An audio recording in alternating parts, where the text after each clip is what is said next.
You the best in sight with some southern charm, alright.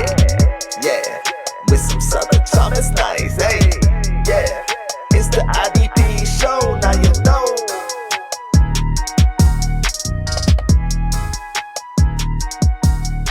Welcome to the IDP Show. This special YouTube exclusive, we are going to be diving into the top 8 linebackers for Dynasty IDP leagues. As always, I am joined in the Sode Shack.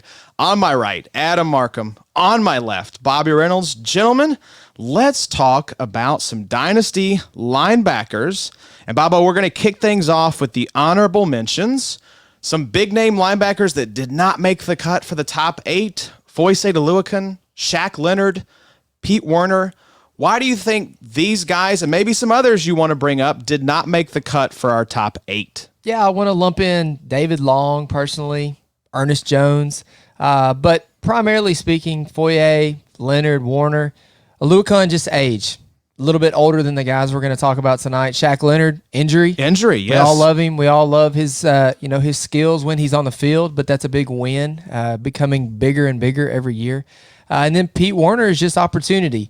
Demario Davis continues just to impress down there in New Orleans.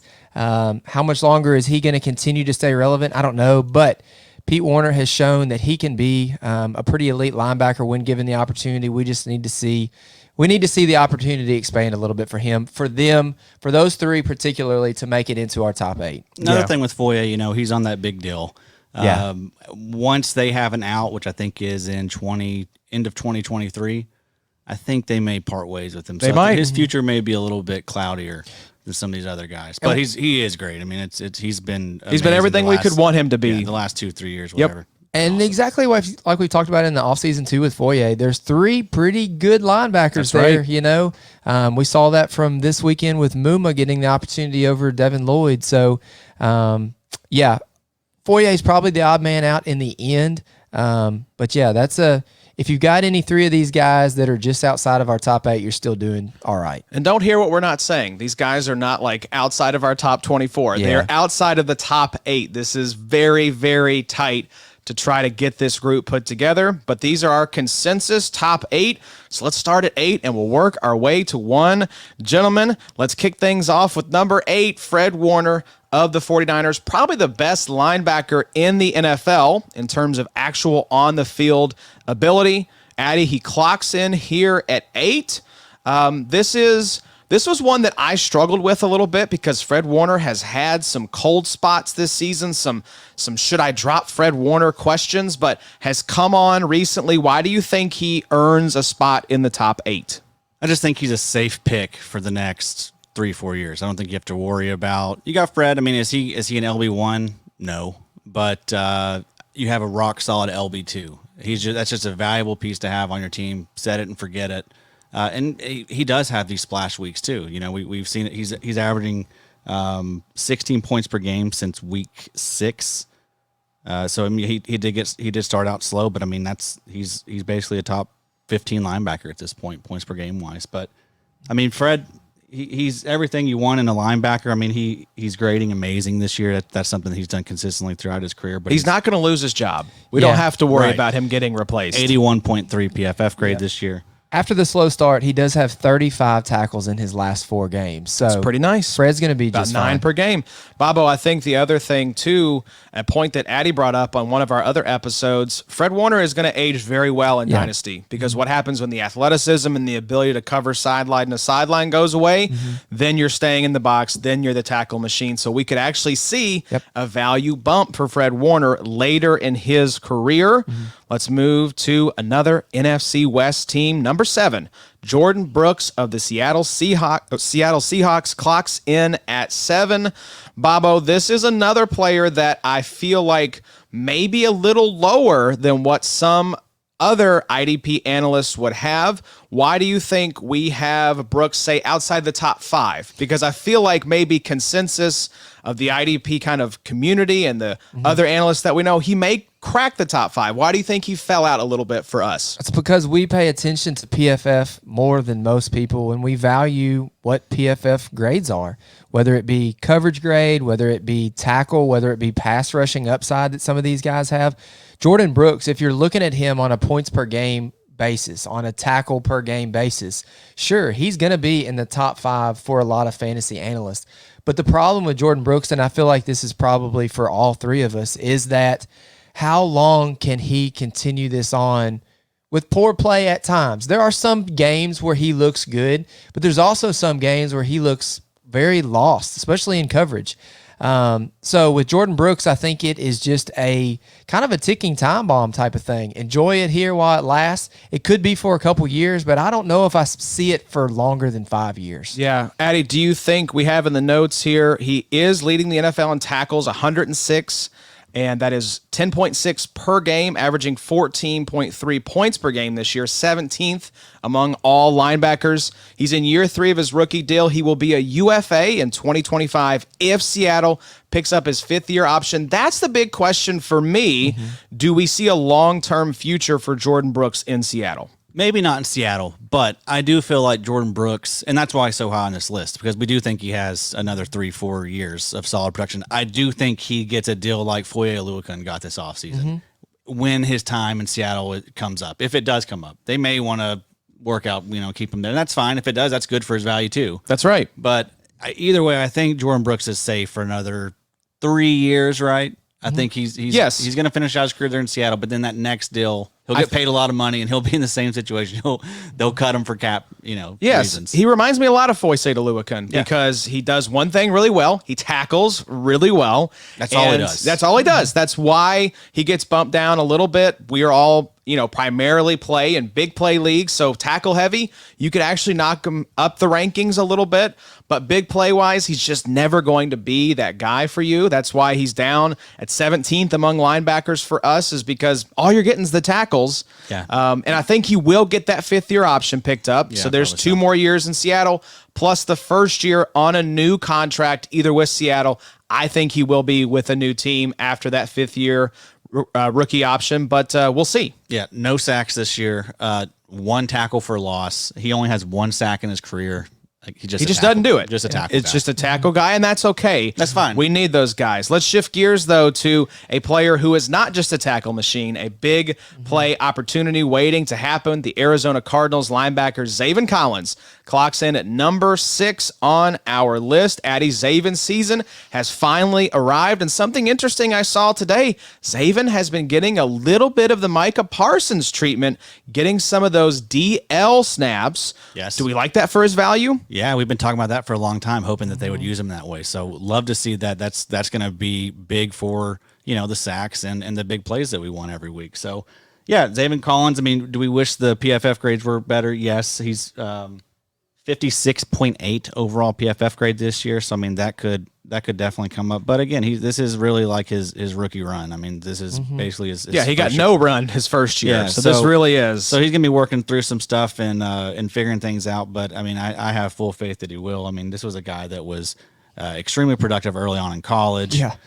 Yeah, look at that at Tulsa. He had 25 tackles for loss in his career at Tulsa and had 7.5 sacks to go with 5 interceptions in 3 years. So big play upside, yes, please, Zaven Collins. Absolutely. And I wanted to pull up the actual stats here from our Start Sit article this week over at the IDPshow.com last week. So week 10, he had 36% of his snaps at DL. In week 8, it was 31%. So getting a significant portion of his snaps at the defensive line. We like that a lot for Zaven Collins. Will he give you the safe tackle floor that a Jordan Brooks does? Probably not. But if you want that week winning upside, which I do, I think all of us around this table do. He's already proven he's got the higher ceiling. That's right. In his basically rookie season, we've seen the ceiling already, and that's what excites us, I think, the most about Zaven Collins. And guys, go back and watch his arrest video when he was speeding. That guy is mature, and I like the way he talked to that cop. So, very mature. We like that. Hopefully, he continues to mature on the field. A guy playing right now, our number 5 linebacker, Quay Walker of the Green Bay Packers, has been filling in already 100% of snaps in Devondre Campbell's absence. For me, Addy, the big thing that jumped out with Quay Walker was the age. This dude is a young gun at 22.5 years old. Year one of his rookie deal, the first linebacker taken in the NFL draft. Addy, I think it's important to bring up here that dynasty rankings are in and of themselves a bet. You are making a bet on certain things that you think are going to lead to success 2, 3, 4 years down the road with these players. And a lot of the markers for me are there with Quay Walker. High draft capital, college production, the age is there. We've seen the opportunity and the production early on in his rookie year. So he's checking a lot of boxes for me, and I think he is appropriately ranked here at the number 5 dynasty linebacker. Yeah, you said it perfect. Nothing but upside with this guy. And we know Devondre Campbell, he's already 29. He's dealing with some knee issues already this year. So, I mean, we'll see what his future looks like there. I mean, they're probably going to be in a similar situation to the ones we've talked about already with like Foye, Oluokun and stuff. They'll probably end up having to cut him at some point for cap. But yeah. Yeah, Bobo, I think with Devondre Campbell being there, that might scare some Quay Walker managers off, but I think that I think you're going to see Campbell become the secondary linebacker to Quay Walker maybe as soon as next season. Yeah, I was just sitting here looking at his tackles per game. So I had even actually looked tonight. He's got 9 tackles and a half sack in tonight's game against the Titans. But including tonight, he's averaging about 7.5 tackles per game, not to mention the half sack, 2 forced fumbles. The thing I like with Quay Walker is not only the draft capital, not only the opportunity. Devondre Campbell is definitely older, but I also like the big play upside. You know, we're talking about Jordan Brooks, doesn't have that upside near as much.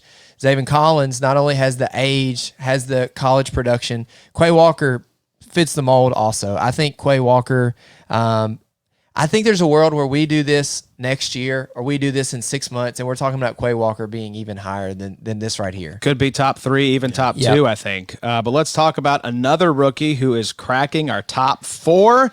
Devin Lloyd, Jacksonville Jaguars linebacker. Little bit of a scare this past week, getting benched in favor of Chad Muma. Addy, I'm not putting too much stock into that. It is a red flag. I don't think it's something that you're like, oh, no, that does not matter at all. I think it's something to pay attention to because this team drafted Chad Muma for a reason. I think it's Foye Oluokun insurance for when the time comes that they want to cut this guy. But Devin Lloyd has a lot of the same markers as Quay Walker. But there is one thing that you pointed out recently that kind of was cause for concern, kind of the eyeball emoji. What's the one kind of red flag we have with Devin Lloyd? Yeah, he is a little older. He's 24.1 already. This is his rookie year. I mean, this is Devin White's 24.8, I think, right? That blew my mind when I saw that they were just about the same age. And that's fine, whatever. I mean, it's not if he's good, he's good. But it's just it does make you be like, well, I guess I'm not as high on him in Dynasty if he's already the same age as Devin White. That's right. But yeah, I mean, Devin Lloyd, I think this is a great buy opportunity for you. I mean, the coaches have come out and said as much that they're not worried about him. He's already flashed. I mean, he has looked good already early in the season. They're just wanting him. He might be hitting a rookie wall. They're wanting him to see the game differently, maybe slow down and just think about things a little bit better. You know, he's going to improve. I wouldn't worry about him at all. Yeah, he's got the college production. I mean, he elite college production. Absolutely killed it there in college at Utah, finished his college career with 256 tackles, 15.5 sacks, 43 tackles for loss in 36 games. He had an RAS score of 9.59. And he did it early in his college career, did it his sophomore year. Sophomore year, he had 91 tackles, 11 tackles for loss, and 6.5 sacks as a sophomore. Mm-hmm. So, I mean, that's you love to see that. Breakout age. Breakout age is important, folks. Pay attention. If you break out early, it's a good indicator for future success. Bobo, I'm going to tee you up here for this next one. At number 3, Nick Bolton has finally broken the curse of the Chiefs linebackers being infuriating for IDP. Clocking in here at number 3. He's got a great running mate and Willie Gay alongside of him. 22.7 years old, year 2 of his rookie deal, 81 tackles, 2 sacks, 8 tackles for loss. Nick Bolton is everything you had hoped he was going to be this season. I'm going to play devil's advocate for a second, though, because we've been hype on all these guys. Could Nick Bolton be the best sell on this list? Yeah, maybe so. You think so? Yeah, I mean, But what are you going to get? Yeah, but I'm just saying, I mean, we've got him sandwiched here between Devin Lloyd and, spoiler, Roquan Smith. You know, you're talking about the guy in the same breath as some of those. I mean, what are you getting for Roquan Smith? He's actually, Bolton was the one I felt the best about. If we were doing this list again 6 months, maybe in like next summer, I could see Bolton being number 1. But exactly like what you're saying, that he finally has won over Spagnuolo. What happens if Spagnuolo wakes up one day and is just like, you know what? We're going to go back to playing a bunch of DBs. I get that Willie Gay is really a great running mate, and I get that Nick Bolton is talented also. I just could see Nick Bolton's usage maybe slipping at some point, just because I don't really have a reason why. His play is good, his production is good, his efficiency. If you go back and look at Macri's metrics in the offseason, the stat that he kind of came up with, tackles versus expected, Nick Bolton was this star that was he was breaking the model. Way out. And that's honestly continued to be the same, I feel like, for this year. He is really, really efficient in tackling. RAS score of 4.62 brings it down just a touch. Yeah, not the best athlete. Not the best athlete. He's a good linebacker. If you look at the PFF grade, 75.3 PFF grade, 72.5 last year. Speaking of early college production, 103 tackles as a sophomore. I'm telling you, for me, the most impressive thing... And that's an SEC, Bo. That's right. The most impressive thing Nick Bolton did was get Spagnuolo to change his ways. So yes, could the serpent for IDP, the one that loves to stab us in the back with some of our beloved linebackers, could he wake up, change his tune tomorrow? Yes, but I'm making a bet that Nick Bolton is that undeniable talent that caused that immovable object to finally move and cause Spagnuolo to say, that guy's not coming off the field. That's the guy I want to build my defense around for the next 5 years. Don't so hate it. yes, could you make a strong sell case? Of course. A lot of these linebackers you can make a good sell case for. I think most of them are sales, honestly. Yeah. I think we've preached that. But I mean, what are you getting for Nick Bolton right Are you now? getting a second for Nick Bolton? You should. You better I be. think you can get a second. I think I would need a second plus. Yeah. I'm not moving necessarily for a saying second. 2 seconds. I'm saying a second and an offensive piece. A second, maybe a third. Second, a third. And that's probably the route you have to go. No one's giving up their first. No. People aren't giving those up. So you're probably, if you're looking to acquire these, or you're looking to sell one of these big IDPs, Yeah. I mean, you probably need to start thinking about like multiple seconds. and Most stuff. of your Yeah. firsts are going to be reserved for your elite defensive ends, maybe Derwin James, and then maybe one of these next 2 linebackers, just because I feel like their points per game are higher than Nick Bolton's. Even though we'll talk about it here when we get to number 1, but even some of these names aren't guaranteed to net you first. But let's move to number 2. Bobby mentioned it, Roquan Smith. I almost typed in the Chicago Bears here, but with the Baltimore Ravens, the thing that knocked him down for me, I ranked him at number 3. I had Devin White, Devin Lloyd, and Roquan Smith at 3.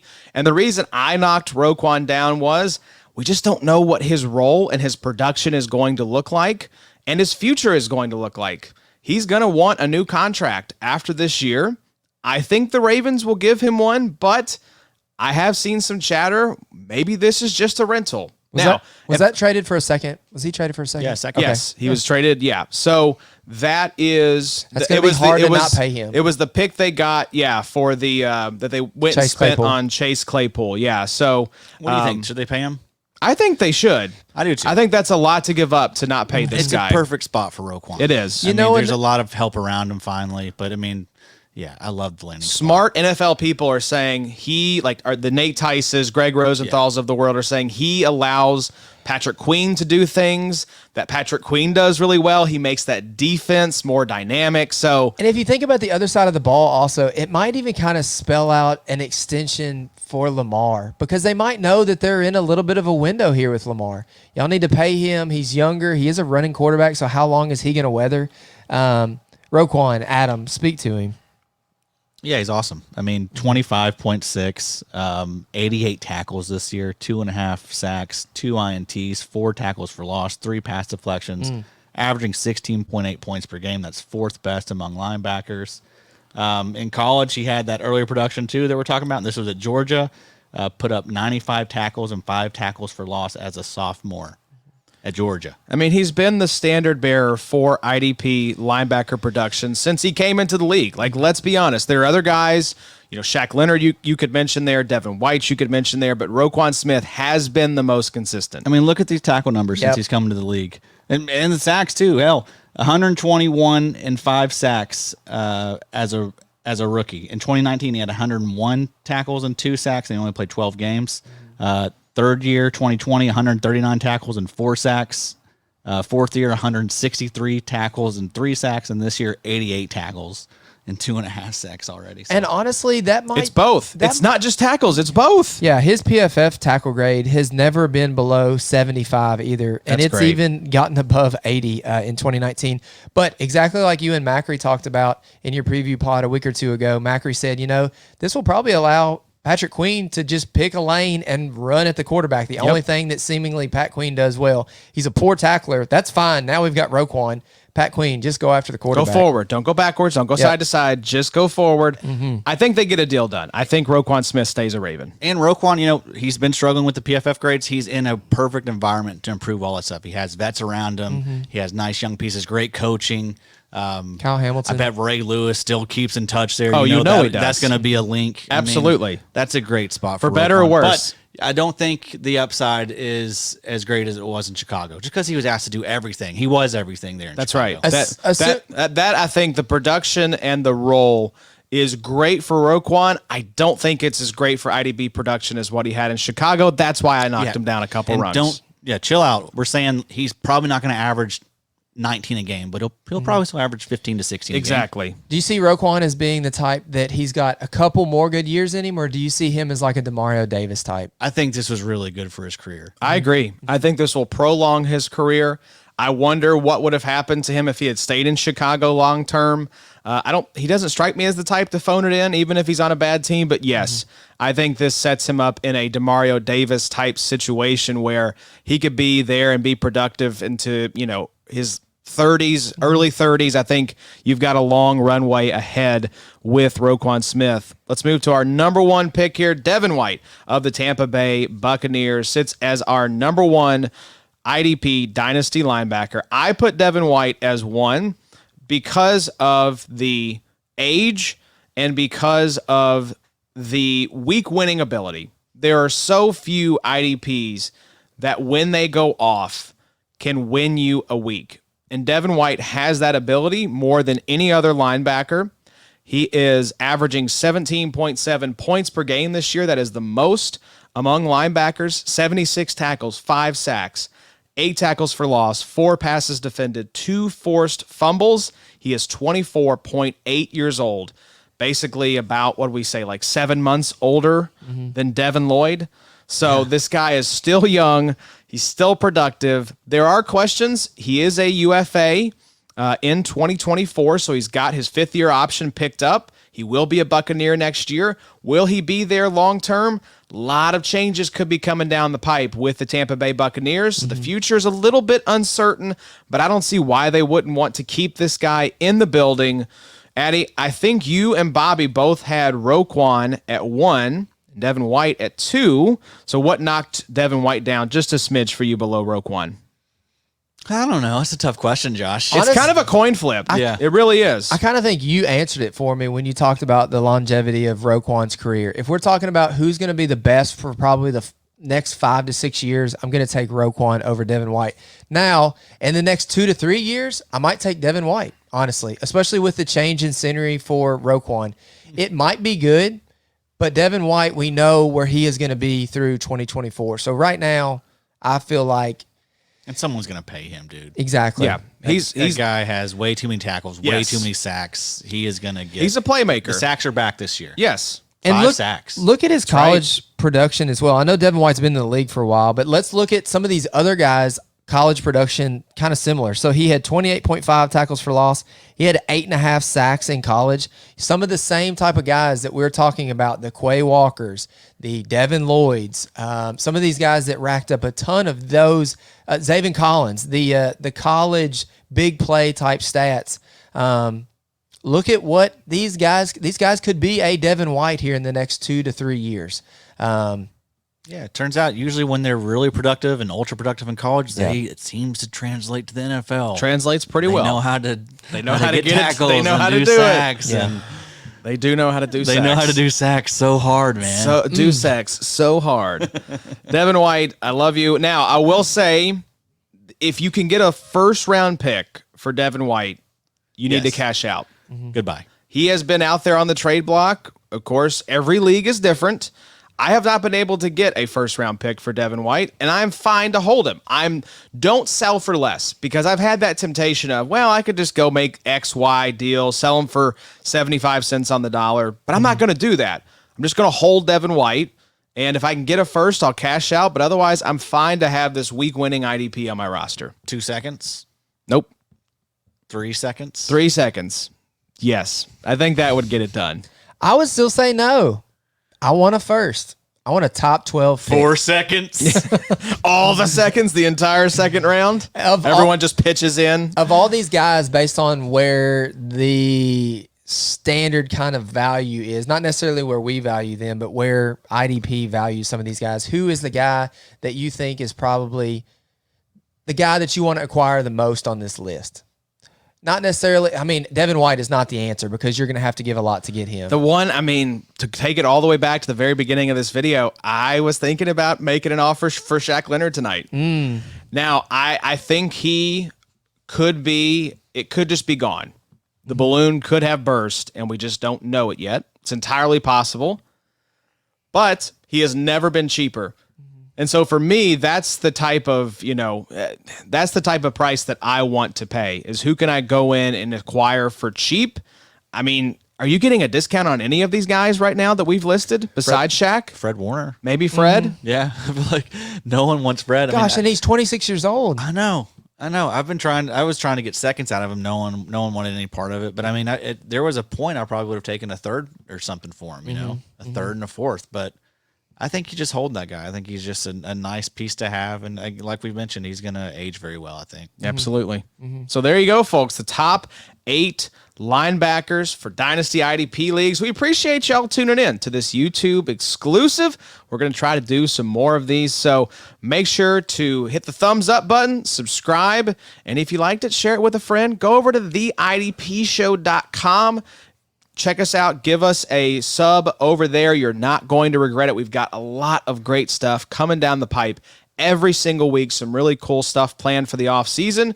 And we'll be doing more of these videos over on YouTube. Make sure, if Twitter is still around when you see this video, give us a follow over there as well. I'm at Josh Raymer. He's at Adam IDP. He's at IDP Bob. But thank you all so much for watching this exclusive for YouTube. We will see you all next time.